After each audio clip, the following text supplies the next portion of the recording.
दोस्तों आंध्र प्रदेश एक ऐसा मेगा प्रोजेक्ट बिल्ड करने वाला है जो आने वाले दिनों में भारत की सबसे बड़ी प्रॉब्लम सॉल्व कर सकता है। वो है पानी की प्रॉब्लम। ऑलमोस्ट $10 बिलियन का अमाउंट इस प्रोजेक्ट को बिल्ड करने में खर्च होगा। तो ये प्रोजेक्ट क्या है और भारत को इस तरह के प्रोजेक्ट क्यों बिल्ड करने चाहिए, सब कुछ मैं आपको इस वीडियो में बताने वाला हूँ।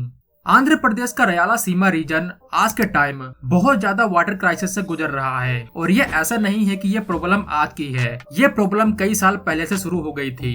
यहाँ के लोग मोस्टली ड्रिंकिंग के लिए ग्राउंड वाटर पर निर्भर करते हैं, लेकिन आज के टाइम ग्राउंड वाटर भी धीरे धीरे खत्म होते जा रहा है। आज के टाइम आंध्र प्रदेश की सरकार वाटर टैंक भेज के पीने के लिए पानी सप्लाई करती है और खेती के लिए मानसून पर निर्भर रहना पड़ता है। लेकिन ये रीजन जिस एरिया में आता है यहाँ बारिश भी बहुत कम होती है, ऑलमोस्ट ना के बराबर। अगर आप मैप में नजर डालें तो आपको यहाँ पे एक रिवर लाइन दिखने को मिल जाएगी। यह है पेन्ना रिवर। तो पेन्ना रिवर होने के बाद भी ये रीजन वाटर क्राइसिस से क्यों गुजर रहा है, ये एक बड़ा सवाल हो सकता है आपके मन में। एक्चुअली में ये सिर्फ नाम की नदी है। इस नदी का फ्लो सिर्फ रेन वाटर पे निर्भर करता है। अगर बारिश हुई तो नदी का फ्लो बना रहेगा, अगर बारिश नहीं हुई तो ये नदी सूख जाती है। पानी को एक एसेंशियल पार्ट माना जाता है लाइफ के लिए। जहाँ पानी नहीं होगा वहाँ लाइफ नहीं होगी। इतिहास में जितने भी सभ्यताएं बनी हैं उनका बेस पानी ही रहा है और जितने भी सभ्यताएं खत्म हुई है बिना किसी बाहरी अटैक के, उसका भी रीजन पानी ही है। इसीलिए दुनिया के कुछ बड़े और प्राचीन शहर नदियों के किनारे ही बसाए गए हैं। इवन सिंधु घाटी की सभ्यता भी सिंधु नदी के पास ही मिलती है। और आज 21st सेंचुरी है,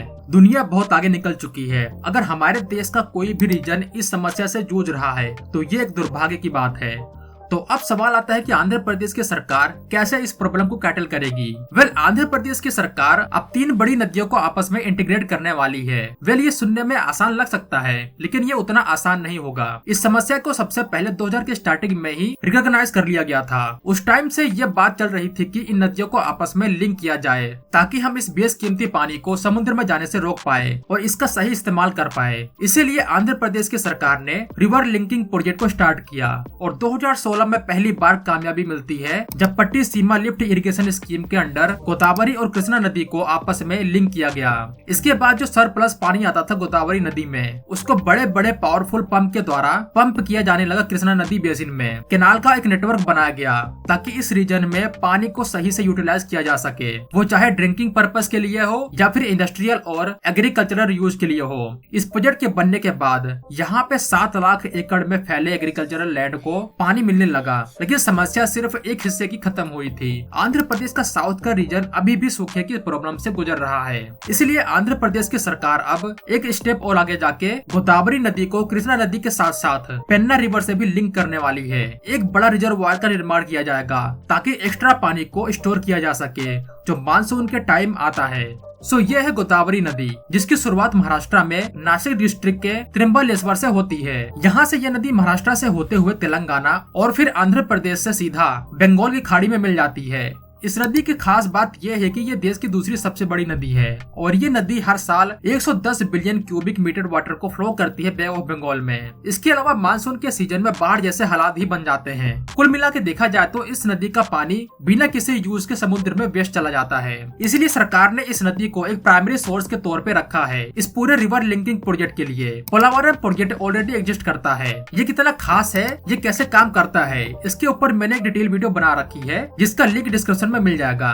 जो ये प्रोजेक्ट होने वाला है ये पोलावरम से कई गुना ज्यादा बड़ा प्रोजेक्ट होगा, क्योंकि इससे ऑलमोस्ट पूरा आंध्र प्रदेश कवर होगा जो केनाल नेटवर्क के द्वारा पूरे राज्य में फैला होगा। नाउ पोलावरम के बाद भी गोदावरी से हर साल लगभग 3000 टीएमसी वाटर बंगाल की खाड़ी में वेस्ट चला जाता है। अगर इसका सिर्फ 25% भी यूटिलाइज किया जाए सही से तो पूरे आंध्र प्रदेश की सूखे की समस्या खत्म हो सकती है। इसी सोच के साथ इस प्रोजेक्ट को इम्प्लीमेंट किया जा रहा है जो आंध्र प्रदेश के स्वर्णंध्र विजन 2047 का क्रिटिकल पार्ट होने वाला है। इस प्रोजेक्ट के अंडर सबसे पहले गोदावरी से सरप्लस वाटर को मेन कनाल के थ्रू कृष्णा नदी बेसिन में बने नागार्जुन सागर में पंप किया जाएगा जो एक बड़ा रिजर्वायर है। फिर यहाँ से इसको केनाल के थ्रू बोलापल्ली में भेजा जाएगा। यहाँ पे एक बड़ा रिजर्वायर का निर्माण होने वाला है। शुरुआत में इसकी कैपेसिटी 150 टीएमसी की होगी जिसको आगे बढ़ाकर 400 टीएमसी तक किया जाएगा। यहाँ से एक 31 किलोमीटर का टनल बनाया जाएगा जो सीधा कनेक्ट करेगा बनाका चेरला तरह से बनाका चेरला एक हेड रेगुलेटर की तरह काम करेगा इस पूरे प्रोजेक्ट के लिए, जहां से इस पानी को वेरियस पर्पस के लिए पंप किया जाएगा,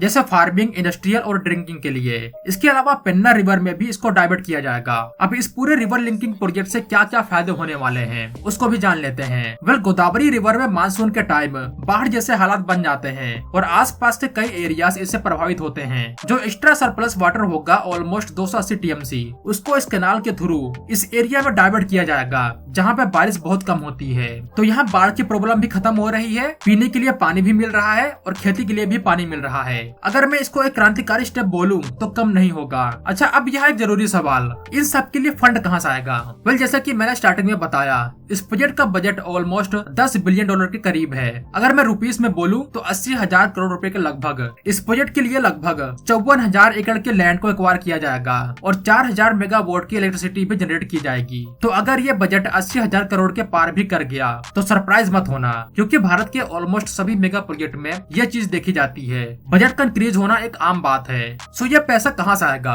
अभी आंध्र प्रदेश के पास इतना अमाउंट तो नहीं है। तो यहाँ आंध्र प्रदेश के सीएम चंद्रबाबू नायडू का कुछ अलग प्लान है। इन्होंने अपने दिल्ली विजिट के दौरान देश के फाइनेंस मिनिस्टर निर्मला सीतारमण से मुलाकात की और उनको इस प्रोजेक्ट की इंपोर्टेंस के बारे में बताया और साथ में इस प्रोजेक्ट को फंड करने की भी डिमांड रखी। अब सेंट्रल गवर्नमेंट से यहाँ उम्मीद लगाई जा सकती है फाइनेंशियल सपोर्ट की, क्योंकि चंद्रबाबू नायडू की पार्टी एक क्रिटिकल अलाई है आज के टाइम में सेंट्रल गवर्नमेंट की। अभी का जो प्लान है उसके अनुसार कुछ फंड सेंट्रल गवर्नमेंट प्रोवाइड करेगी, कुछ स्टेट गवर्नमेंट और कुछ प्राइवेट प्लेयर्स इन्वेस्ट करेंगे, जिनको बाद में लॉन्ग टर्म के लिए लोन के तौर पे चुकाया जाएगा स्टेट गवर्नमेंट के द्वारा। वैसे चंद्रबाबू नायडू जी का कहना है कि इस प्रोजेक्ट को अगले 3 साल में कंप्लीट कर लिया जाएगा, जो कि मुझे नहीं लगता कि इतना आसान होने वाला है। मेरा मानना है इसको कंप्लीट होने में 5 साल का टाइम तो लगने ही वाला है।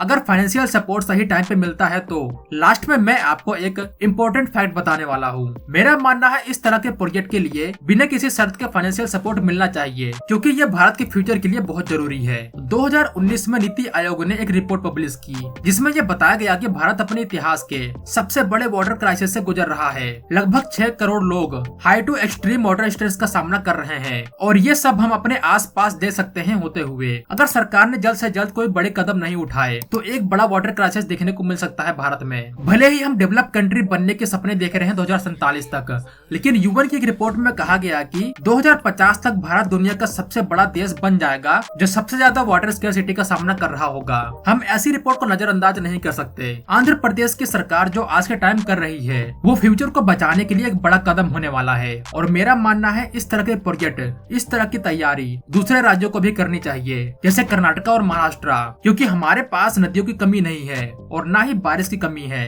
बस कमी है तो इनको सही से यूटिलाइज करने की, जो हम नहीं कर पा रहे हैं। हम बेशकीमती पानी को समुद्र में जाने से रोक सकते हैं और मेरे ख्याल से इस देश के सभी राज्यों को इसको अपनी सबसे बड़ी प्रायोरिटी बनानी होगी, क्योंकि अब ग्राउंड वाटर पे भी निर्भर नहीं रहा जा सकता। वो भी धीरे धीरे खत्म होते जा रहा है। रिवर लिंकिंग प्रोजेक्ट को पूरे भारत में इम्प्लीमेंट किया जाना चाहिए। चंद्रबाबू नायडू एक विजनरी लीडर है और इस तरह का विजन देश के सभी राज्यों के मुख्यमंत्रियों को दिखाना होगा। होपफुली आपको ये वीडियो अच्छी लगी हो तो वीडियो को लाइक और शेयर जरूर करना, क्योंकि ये एक जरूरी टॉपिक था। मिलते हैं एक नई वीडियो के साथ, तब तक के लिए जय हिंद दोस्तों।